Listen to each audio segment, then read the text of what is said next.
What are the most anticipated cards for 2024? Make sure you guys smash the living crap out of that subscribe button so you guys don't miss out on more awesome. We'll be starting off over here with the Flame Tongue, the Blazing Magical Blade. And this thing's 2 fire monsters to make it. Face-up spells and traps you control cannot be destroyed by your opponent's card effects. Yeah, Noid has been seen using this in the OCG. We can target one of our banished fire monsters and add it to our hand, and then we cannot activate cards or effects of cards with the name for the rest of this turn that we added back to our hand. We can only use this effect of the Blazing Magical Blade once per turn. So they literally made a generic Link 2 that goes, hey, you got some floodgates up and running. You got some sort of something that you kind of want to leave running in the back. Okay, well, you know what? That's fine.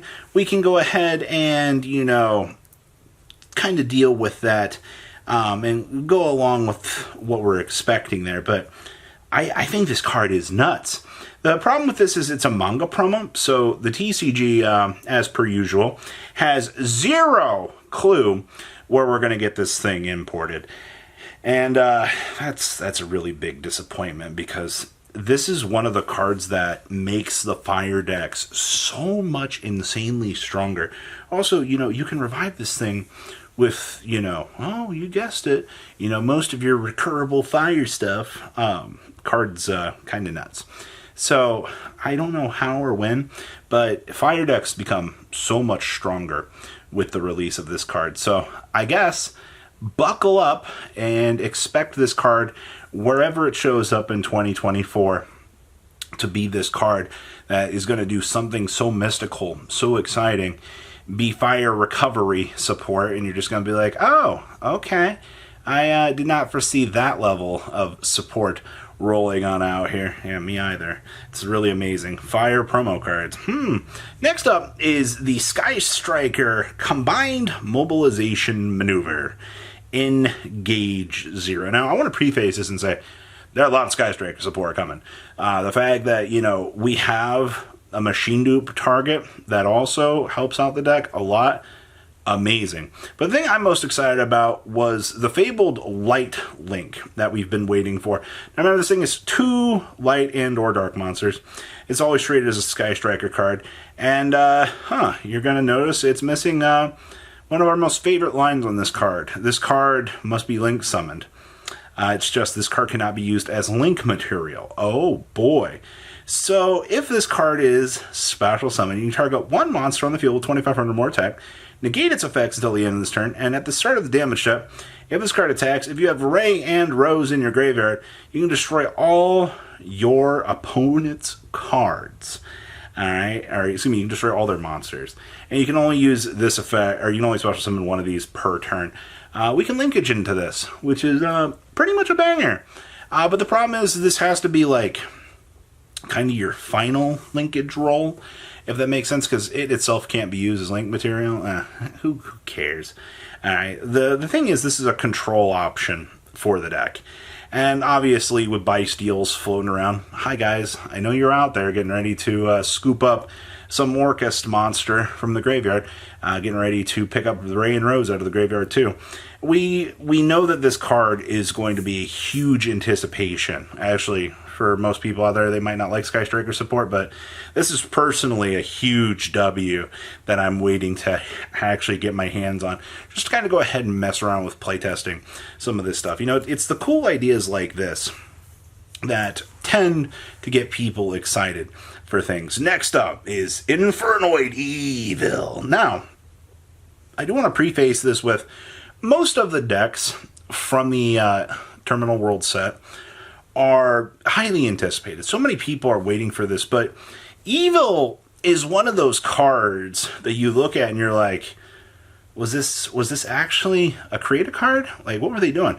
It's 100% instant fusionable. It's 2 Noids to make this fine feathered creature. And then on Fusion Summon, you can banish an Infernoid from your graveyard to send Infernoid monsters from your deck to the graveyard with different names from each other, equal to the banished monster's level. You dump one of those big level 8s or 9s, you're getting a free mill 9 from your deck. It's pretty good. But then if this card is sent to the graveyard or banished, you can add a void spell and trap card from your deck to your hand. And you can only use each of those effects once per turn. Evil is the definition of evil. This card kind of bypasses some of the things that you really shouldn't be bypassing in the game of Yu-Gi-Oh! And that's cheating out fusion monsters. We've, especially looking at you, Instant Fusion, you're the culprit here. We've also seen Dark Fusion showing up as a card. Kind of comes to the aid of this card as a little support card to kind of make sure that, hey, you know, we can streamline this support. You know, this can get easier along the way to produce. And I do agree with you. It only does get easier the more that you're able to feed into this creature. Also, you know, if you open up one of the big noids and you can't get things started, well, you know, you can at least fuse off with that to make evil and then get a majority of your combo dumping going. It just takes one big noid to feed the rest of the family, and it goes and toggles into a spell and trap on top of it. You can understand why this card's broken. Next up is these lost arts, as we're going to call them here. And the reason why I call them lost arts is we're missing Juggernaut Libi, we're missing the Evil Twins, we're missing the Ray and the Rose that Japan got, the manga arts here. Believe it or not, alt arts are a thing that makes people excited. Now, when you print them in crappy gold rare, you literally dilute the value of them and make people not excited to pick those up.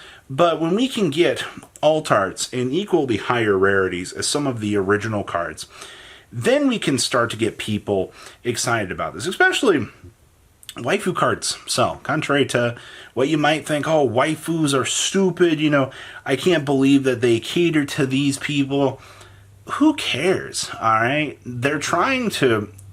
You cannot please everybody in the game. And looking at anticipation, you know, it's always going to be something that somebody's going to be excited about. Not everything that people are excited about is going to be the newest, craziest thing. All right, it might just be the simplest. You know, I've waited my entire dueling career for an alt art to show up, and then suddenly you're getting the chance to see, ooh, you know, that's a fantastic opportunity. I've been wanting to bling my deck out with this new alt art. Or, you know, maybe one of the versions of the card you had is getting old and worn. You know, getting that, you don't want to go out and buy a new version, but you're like, ooh, you know, the alt art, I can spice in that up. There are people that think like this. All right, it happens. So getting an alt art is a fresh new coat of paint on a deck. Doesn't make the problems go away, but it does make you smile a little bit more and be excited for what is to come. And then we have Herakti, the creator of light. Ah, yes. I feel like every single year we do this little dance of, you know, hey, we're finally going to get this. I mean, fingers crossed, you know, someday maybe we will see Herakti actually get released. The combination win con of the three Egyptian gods, you know, by tributing Obelisk, Slifer, and Ra, we're able to see these mighty win conditions come to fruition. And I do think that there is potential for it eventually. I've been saying that for 25 years, but the card is such a huge piece of the game's history, and especially for what it signifies, you know, alternate win conditions aside, and just being that it is the three Egyptian gods merged together, showcasing, you know, in terms of lore, the ultimate creature. Now, if only we could see a new Zork that we could actually have rival that. That'd be really cool in terms of lore. I don't know why they never really pushed for that. You know, maybe another story time for another day. Who knows out here? But we'll have to wait and see, at least in terms of that. So that's the things that I am most excited about for 2024 for cards, and hopefully we will see these be some real meta changers out there as well. So please leave a comment down below. Tell me what you guys think. See your beautiful faces back here in the day, guys. Peace. Patrons! Thank you!